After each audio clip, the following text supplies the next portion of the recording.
I think we have to take the chance. For if we do not have to take the chance, we will never achieve peace in that region, Mr. Speaker. I agree, Mr. Speaker. But however, as I've said, foundational issues should be addressed first. Now, my question is actually the MILF renouncing terrorism in its connection to terrorists and terrorist organizations. The MILF has to oblige with the demands of the government to denounce terrorism and sever all ties with terrorist organizations. As a matter of fact, as early as 2003, MILF's chairman Hashim Salamat issued a public statement rejecting terrorism and denying his group's ties to terrorist organizations. Even Chairman Muhajer Iqbal publicly said just recently that MILF has no links to terrorist organizations. However, Mr. Speaker, statements must be backed up with actions on the ground. What does intelligence reports and papers say about MILF's link to terrorist organization? I would like to cite a report entitled Balik Terrorism, The Return of the Abu Sayyaf, written by Zachary Abusa in September 2005. Abusa is a senior fellow of the United States Institute of Peace. I quote, "Other factors were also at work. In 2002, the leaders of Al-Qaeda's regional affiliate, Jemaah Islamiyah or JI, were reeling from a number of arrests of operatives that had occurred around the region. That year, they decided to forge closer ties with the Abu Sayyaf and invited them to begin training with the Jemaah Islamiyah within the MILF's camps in Mindanao. The Abu Sayyaf readily agreed, while the MILF publicly denies the relationship with both the Abu Sayyaf and the Jemaah Islamiyah. A number of arrests in the Philippines, Malaysia, and Indonesia of key JI suspects confirms that the training of the Jemaah Islamiyah recruits in Mindanao has continued. Moreover, in a number of terrorist incidents that have transpired in the past 2 years, it has been all but impossible to differentiate between the groups. JI members provide training to MILF and the Abu Sayyaf members in the MILF camps. Members of the MILF and Abu Sayyaf engaged in joint terrorist operations. Despite the denials to the contrary, considerable evidence suggests that the MILF continues to coddle JI and Abu Sayyaf members. However, as the MILF is currently engaged in the peace process with the Republic of the Philippines, the Philippine government continues to give them the benefit of the doubt and has resisted pressure from the United States to follow a harsher line against them.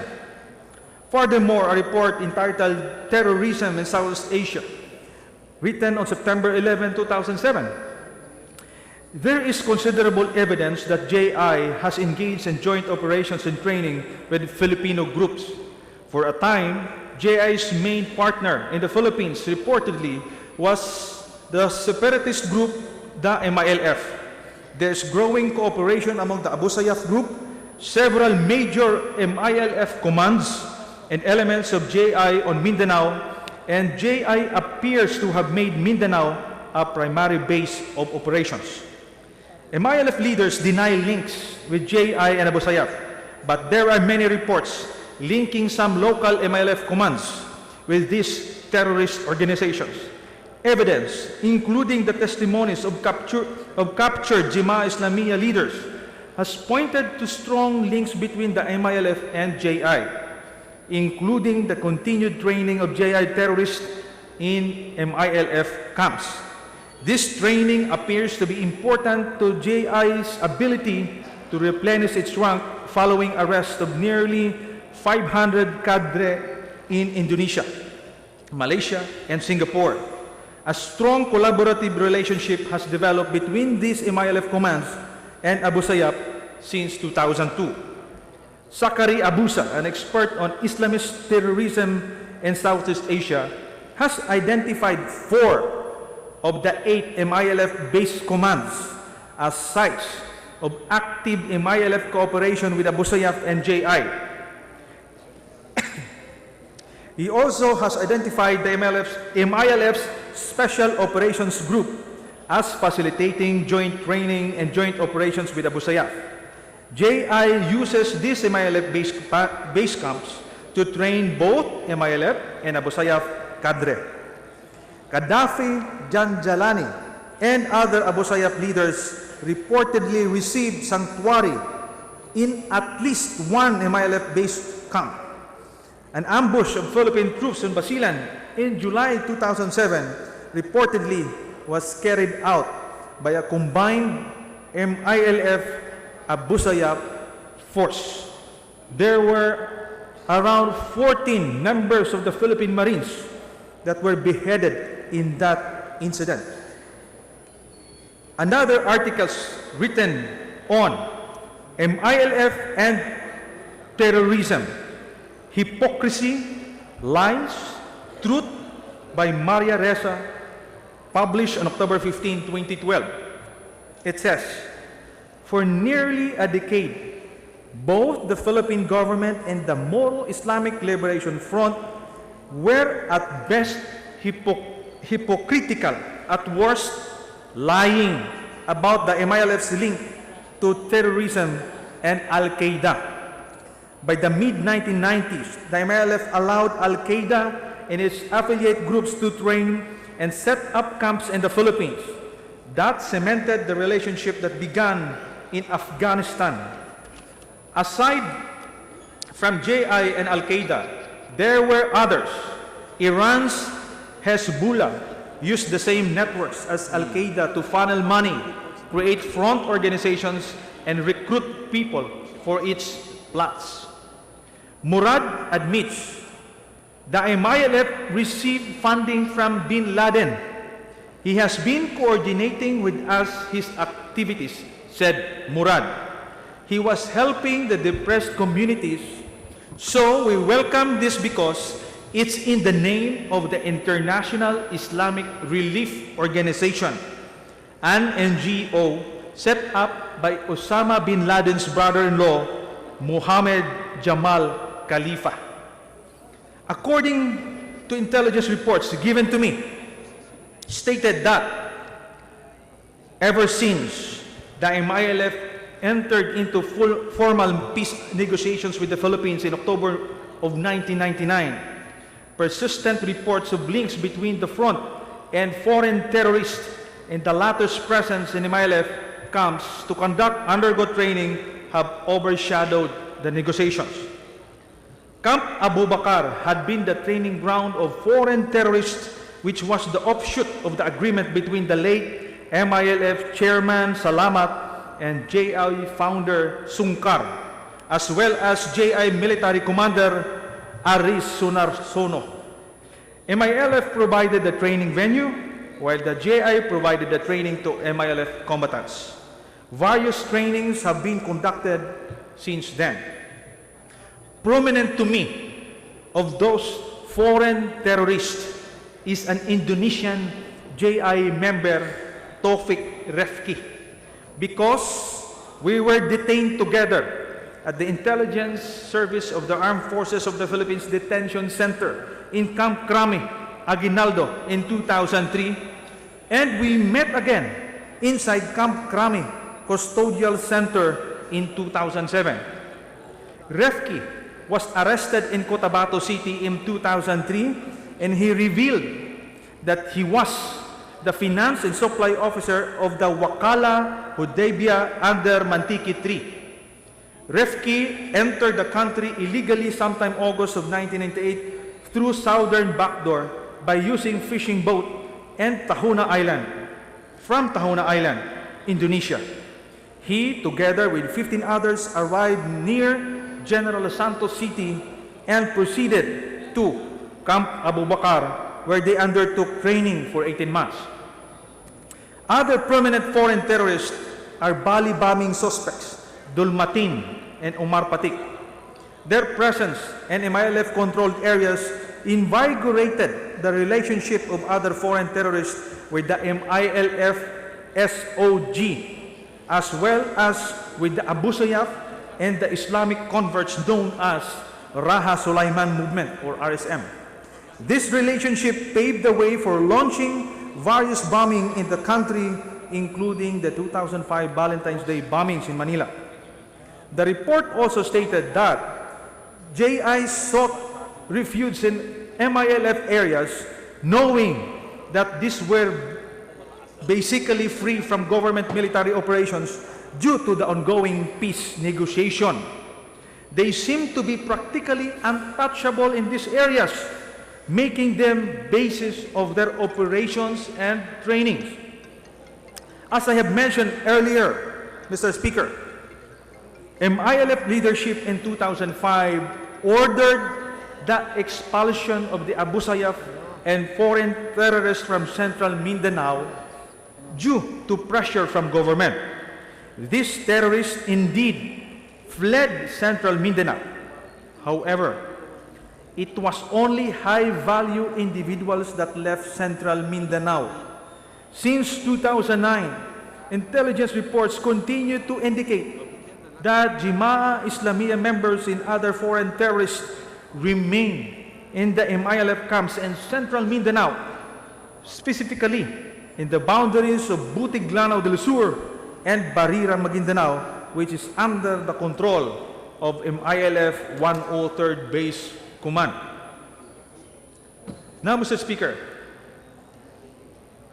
that is why I will be asking my next question.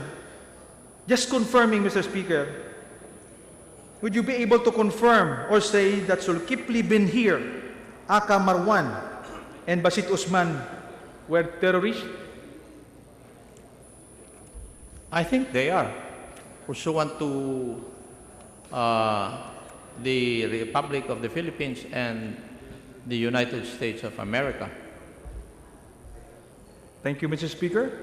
Now, would you conclude that MILF coddled Zulkifli bin Hir, also known as Marwan, and Basit Usman before the Mama Sapano incident in January 25?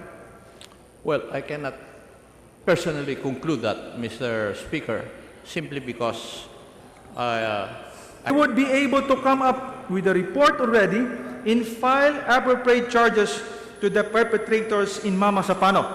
However, hanggang sa ngayon, naghihintay pa rin ng hustisya ang mga kaanak ng SAF 44 at ang taong bayan. Hustisya na tila bang nakalimutan na at sa halip, dito tayo ngayon sa Kongreso ay nagmamadaling maipasa ang batas na magbibigay ng benepisyo sa MILF. Mr. Speaker. well, what my distinguished colleague, Mr. Speaker, has enumerated have been already reported insofar as the BOI and the Senate reports are concerned. While I agree that the incident is unfortunate, and I also agree with the gentleman from Magdalo that it had a profound effect insofar as the discussions on the proposed Bangsamoro Basic Law is concerned. I would like to believe that justice for the SAF heroes that fell on that fateful day in Masapano would be treated differently from the issue of the proposed Bangsamoro Basic Law. As members of Congress, when a bill is proposed in the House, definitely all the members of Congress would have to work insofar as this proposed Bangsamoro Basic Law is concerned.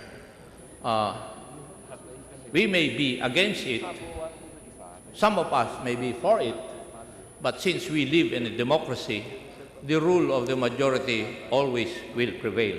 And that is the, I think, prevailing rule insofar as this House is concerned.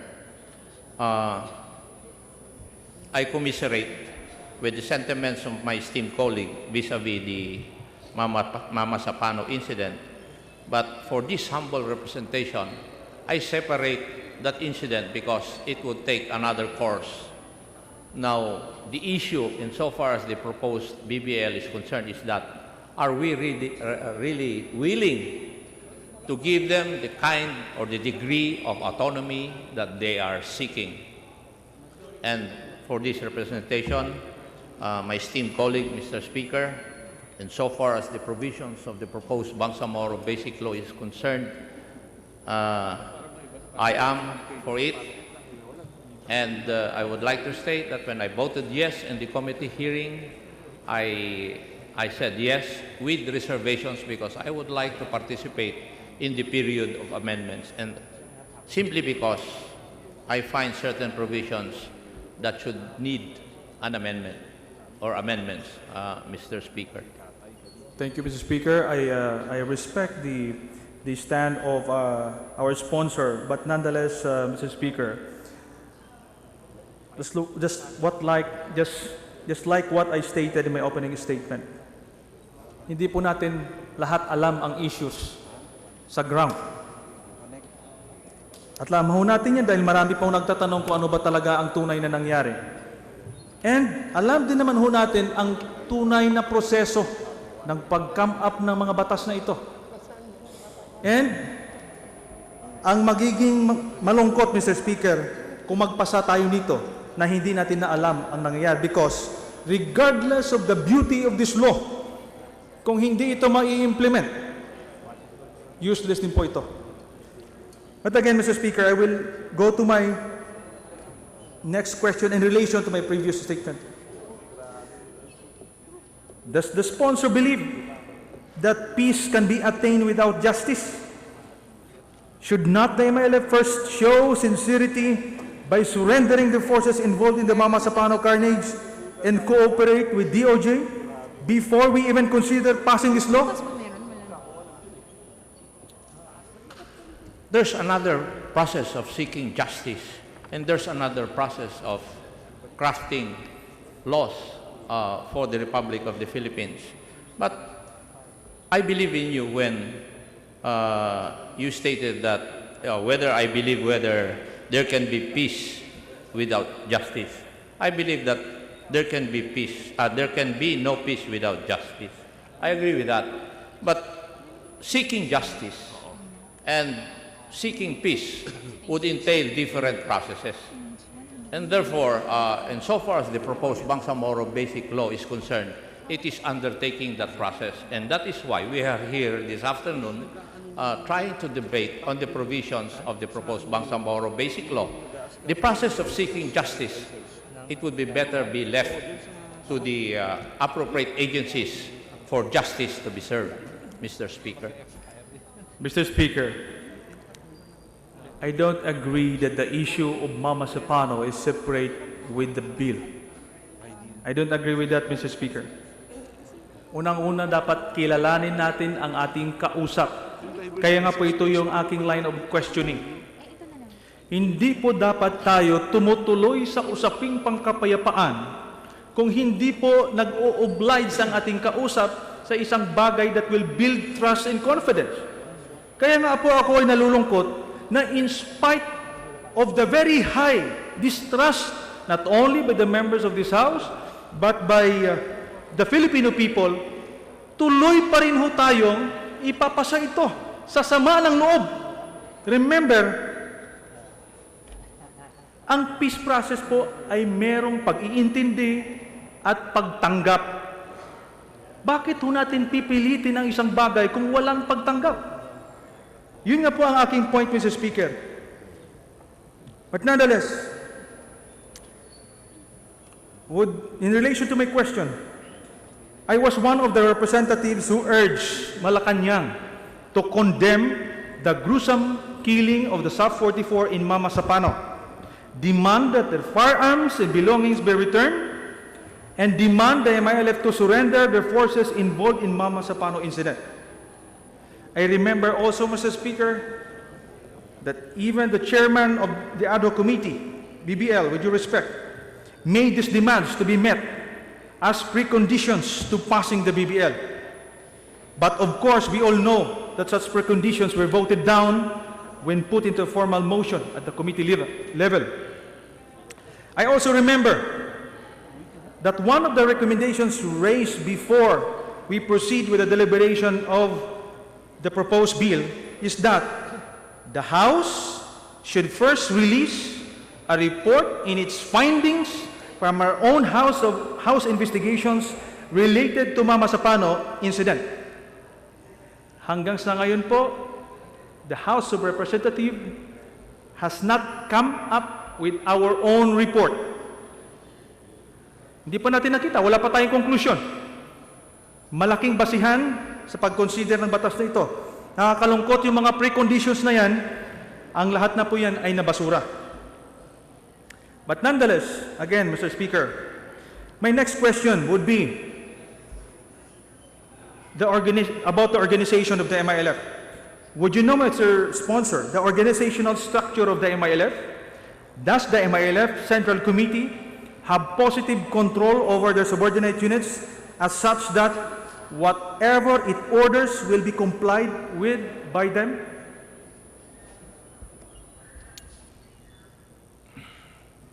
Mr. Speaker, even in highly organized organizations, there's no such thing as perfect control.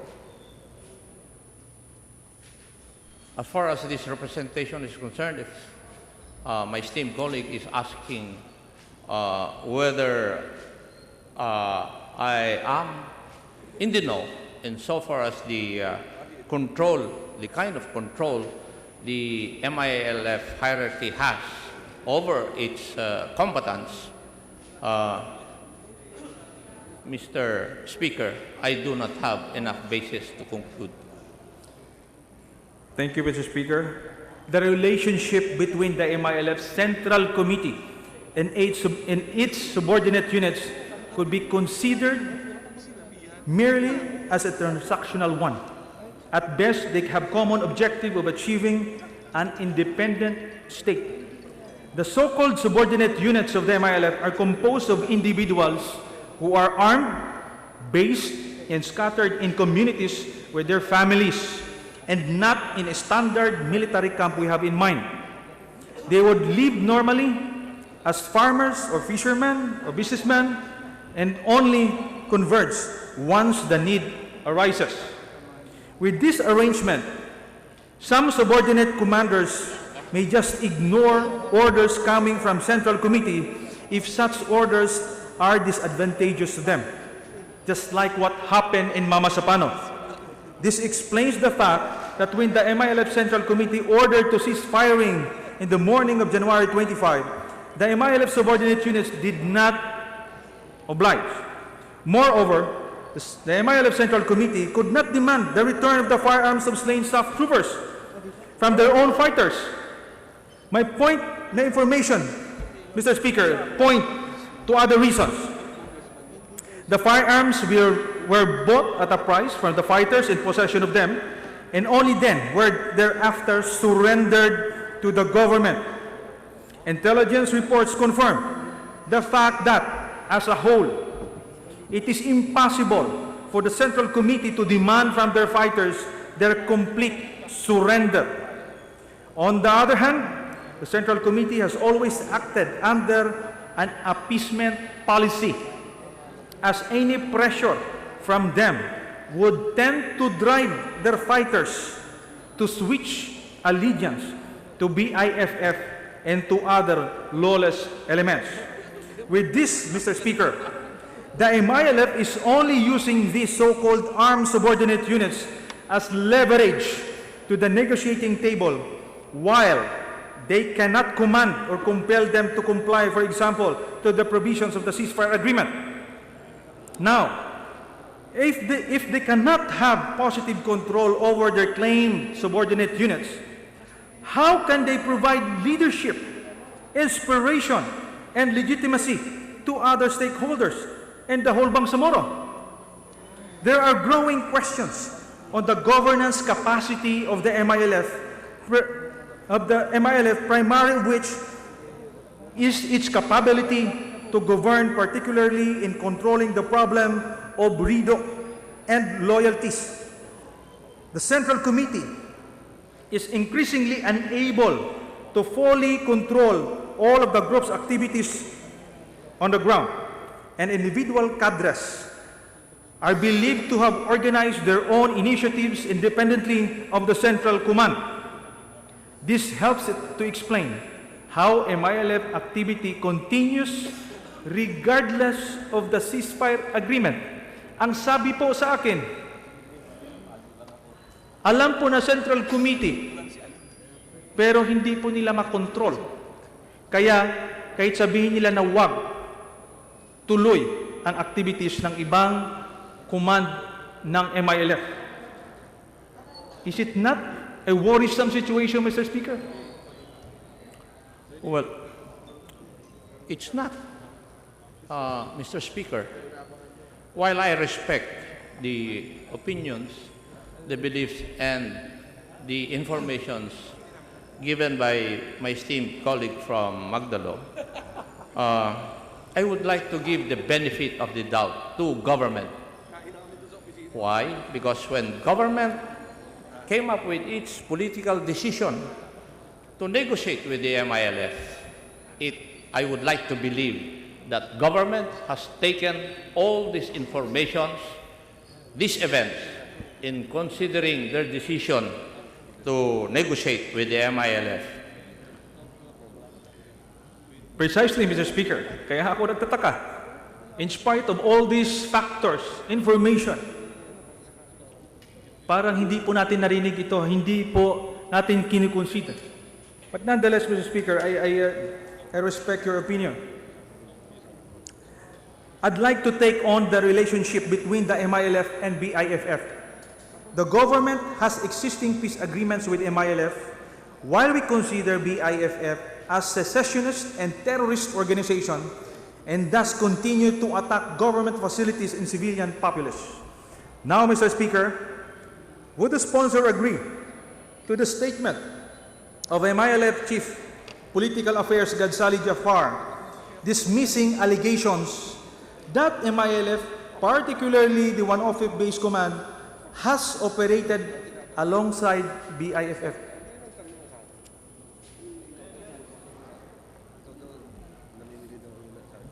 Again, Mr. Speaker, that is the information received by my esteemed colleague from Magdalo.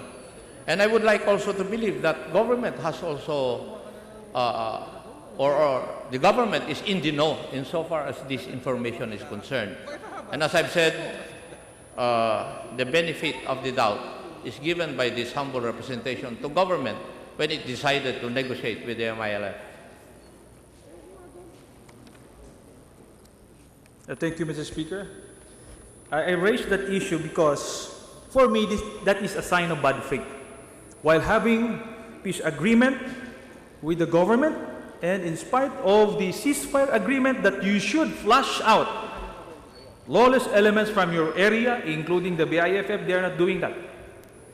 Founded by Ustads Amiral Umbrakato, the BIFF broke away from MILF on account of the latter's position accepting local autonomy instead of full independence. Kato was a former commander of the MILF 105th Base Command. In fact, the bulk of his members came from the 105th Base Command. Most of the MILF and BIFF members in Maguindanao are related by blood and marriages, which was admitted by MILF Central Committee and the spokesman of BIFF, Abu Misri Mama. It is the same 105th Base Command, along with 118 base commands, whose members were involved in the gunfight leading to the Mama Sapano incident. The present commander of 105th is Zakaria Goma. Before the Mama Sapano incident, reports stated that there were several occasions where the MILF and BIFF had joint activities which include improvised explosive device training, military refresher and basic training, sniper training. Noteworthy as well is that whenever BIFF elements engage in combat or have combat encounters with the armed forces, known members of the MILF would come and reinforce. This is a clear, again, Mr. Speaker, a clear indication of bad faith, if not a violation of the ceasefire agreement on the part of the MILF. Under the current framework on the peace accords, the MILF should have severed any and all ties to BIFF. Again, Mr. Speaker, kahit alam ho natin, my question is, bakit hindi natin ina-account ang MILF and instead proceed with passing a law that will give them billions of pesos, that will give them power without clearing these issues? Well, Mr. Speaker, thank you to my esteemed colleague insofar as that issue is concerned.